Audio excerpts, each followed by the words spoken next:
तर मित्रांनो, आजचा ब्लॉग हा आपला हॉरिझॉन्टल लेंथमध्ये असणार आहे, कारण ऑलमोस्ट फुटेजेस हे सगळे आपले ड्रोनमधले असणार आहेत. कारण तुम्हाला माहिती आहे, ड्रोन मी प्रॅक्टिससाठी आलेलो आहे घेऊन गावाला. कारण प्रॅक्टिस तर करायची होती. मग पुण्याला केलं तर परमिशन वगैरे काढायची असं मी ऐकलं होतं. मग म्हटलं ती कटकटच नको, त्यापेक्षा आपलं गावाला येऊयात आणि आपल्या शेतामध्ये किती प्रॅक्टिस करू, काही प्रॉब्लेम नाही, किती हवेत उडवा, काहीही टेन्शन नाही.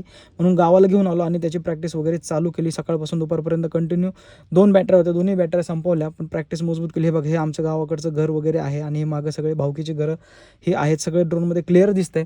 अशी प्रॅक्टिस केली. मग भूक लागली होती. मग गावाला आल्यानंतर काय चुलीवरची भाकर वगैरे मस्तपैकी होती. मग दुपारी ते जेवण वगैरे केलं आणि परत आपल्या प्रॅक्टिसला लागलो आणि म्हटलं आता गावातलं कॅप्चर करूयात. मग गावातून हे बघा, घरापासूनच मग आमच्या गावातलं मी कॅप्चर केलेलं आहे. हे मंदिर म्हणजे तुम्ही बघू शकता, हे आमचं आंतरवली गाव आहे. पावसाळ्यात काही असं दिसतं ते. मग माझ्या म्हणून खालीच कदम असते होते, आमचे पाहुणे होते. मग त्यांच्या घरापर्यंत नेलं तर तिथले ते मित्र म्हणत होते खाली काय खाली काय वरती काय. तिथून ते सांगत होते बघा हाय वगैरे करतात ते असं ते.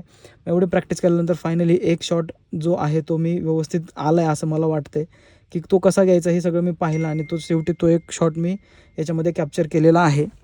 आणि मग गावात लगेच कळलं की अरे हवेत काहीतरी उडतं, ड्रोन वगैरे उडतं ते. म्हणून मग सगळे मित्र भेटायला आले. मग काय केलं, त्यांच्या इथंच गेलो. मग तिथून मोर वगैरे पाहण्याचा आम्ही खूप प्रयत्न केला ड्रोनद्वारे, म्हणजे प्रॅक्टिसही होईल आणि मोर देखील पाहायला मिळतील म्हणून ते पाहिलं. पण मोर वगैरे काही मिळालं नाही. पण आमचं अख्खं गाव पाहून झालं आणि प्रॅक्टिस वगैरे मजबूत झाली. ड्रोनमधून दिसणारं गाव जेव्हा बाय रोड जातो तेव्हा असं काही होतं, खूप चिखल वगैरे होता. कारण मस्तपैकी जोरदार पाऊस इकडे आमच्या गावाला झालेला आहे. अशा चिखलातून टू व्हीलर घेऊन मी प्रवास केलेला आहे.